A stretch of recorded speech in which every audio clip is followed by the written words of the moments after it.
Je voudrais dire quelques mots à propos des deux conceptions du statut du Conseil constitutionnel dans les républiques modernes. En fait, à travers l'Afrique, et notamment dans tous les régimes qui sont en train de se transformer en dictature, il y a une idée qui est en vogue, selon laquelle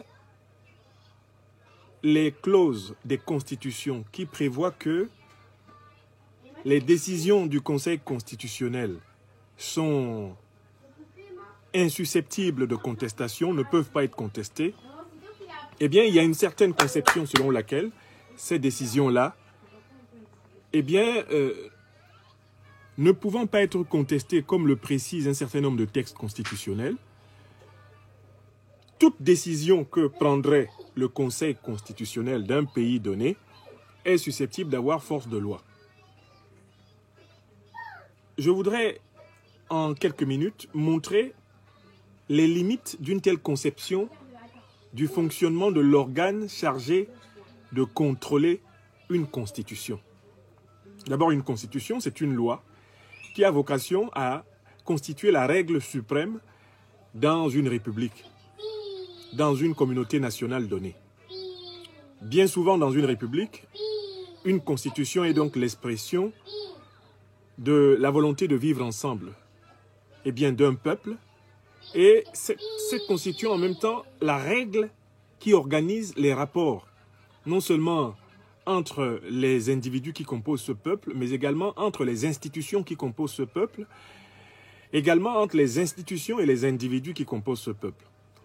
On dit de la Constitution qu'elle est la loi fondamentale, la règle des règles, et que finalement tout acte posé à l'intérieur de la République doit pouvoir être jugé, qualifié, en dernier ressort, en référence avec la loi fondamentale, avec la Constitution.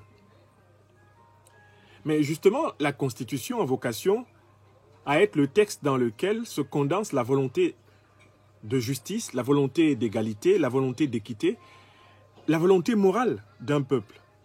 C'est un texte qui a pour finalité d'arbitrer entre les conflits et d'énoncer ce qui est considéré par ce peuple comme étant juste, comme étant le droit. Donc, ainsi compris, le texte constitutionnel ne peut pas servir à s'autodétruire. Le texte constitutionnel ne peut pas être la base à partir de laquelle d'autres articles de la dite Constitution eux-mêmes devront être piétinés. Par conséquent, en fait, il est important de distinguer deux usages de la Constitution. Un usage que j'appelle dogmatique, irrationnel, inacceptable, et un usage que j'appelle critique, rationnel, raisonnable et acceptable.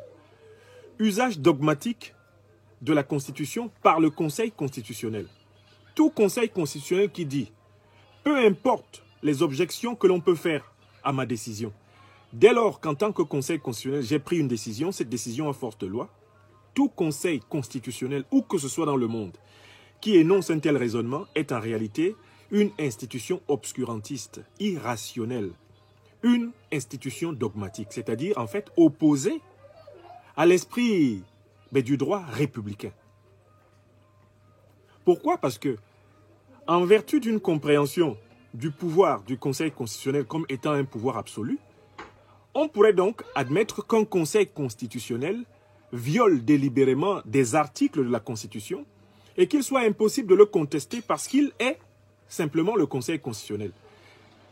Par exemple, un Conseil constitutionnel pourrait trouver parfaitement légal un décret pris par le gouvernement visant à l'élimination de tout ou partie de la population. Un Conseil constitutionnel pourrait trouver légal un acte pris par l'exécutif consistant à violer un article de la Constitution. C'est exactement ce qu'on voit en Afrique francophone, ce qu'on vient de voir par exemple dans le cas de la Côte d'Ivoire. M. Alassane Dramane Ouattara, président sortant de la République, viole l'article 55 de la Constitution et le Conseil constitutionnel vient considérer que cette violation est légale, que cette violation est constitutionnelle. Bref, le Conseil constitutionnel ivoirien vient constitutionnaliser le viol de la Constitution. Au nom d'une compréhension dogmatique, irrationnelle, une compréhension ténébreuse, obscurantiste du rôle du Conseil constitutionnel, on décrète que le Conseil constitutionnel peut prendre des décisions anticonstitutionnelles, elles deviennent constitutionnelles du simple fait qu'il a décidé. Donc, on est dans le décisionnisme, on est dans l'irrationalisme, on est dans une conception magique du rôle du Conseil constitutionnel. Mais il y a une deuxième conception du Conseil constitutionnel qu'il faut apprécier. C'est ce que j'appelle la conception critique, la conception rationnelle et raisonnable, la conception équitable du Conseil constitutionnel. Un Conseil constitutionnel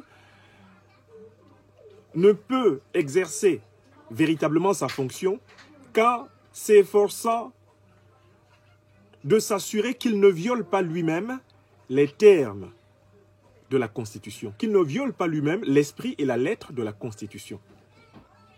Donc en fait, un Conseil constitutionnel n'exerce véritablement sa fonction que s'il lui-même respecte l'esprit et la lettre de la Constitution. C'est-à-dire s'il lui-même n'est pas susceptible d'être facilement critiquable, d'être pris en défaut, d'être pris la main dans le sac du viol de la Constitution.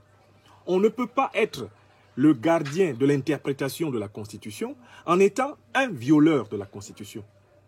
Tout conseil constitutionnel qui viole la Constitution se destitue par là même comme institution chargée de veiller à la Constitution, se destitue par là même comme institution chargée d'assurer en quelque sorte la crédibilité, la fiabilité, la confiance de la communauté nationale en la Constitution.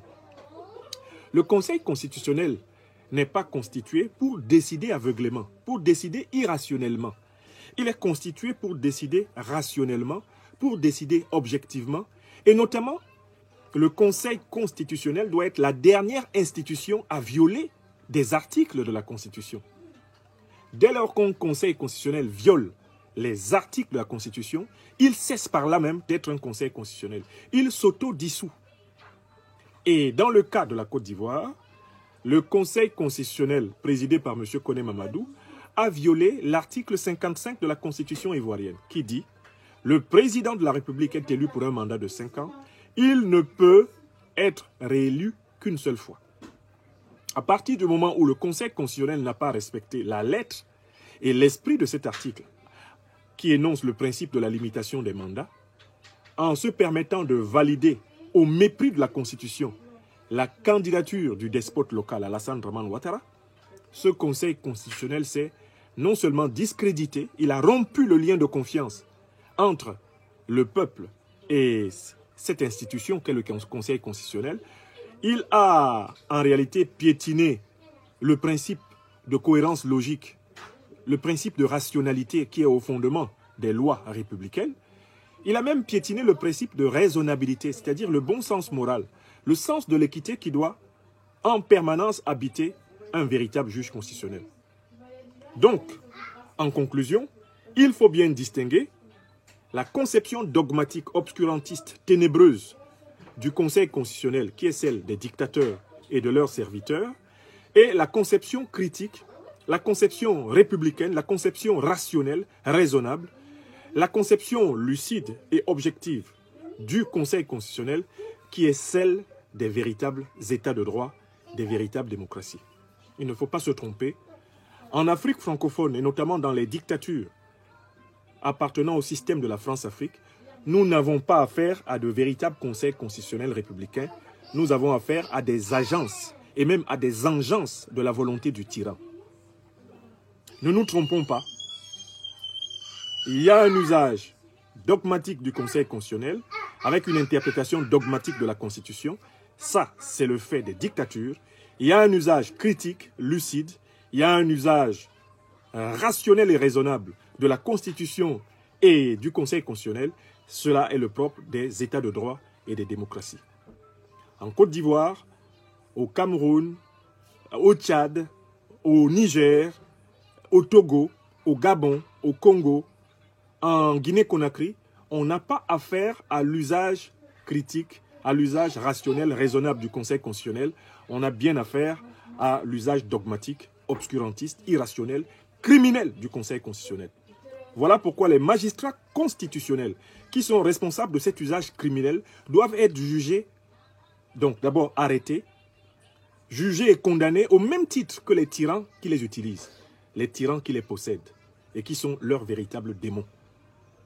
Je voulais apporter cette distinction conceptuelle entre l'interprétation dogmatique et l'interprétation critique de la fonction du Conseil constitutionnel afin d'éclairer davantage la lanterne de ceux qui veulent comprendre comment on mystifie les Africains avec un usage ténébreux, obscurantiste, aveugle, dogmatique, décisionnel et même magique du droit.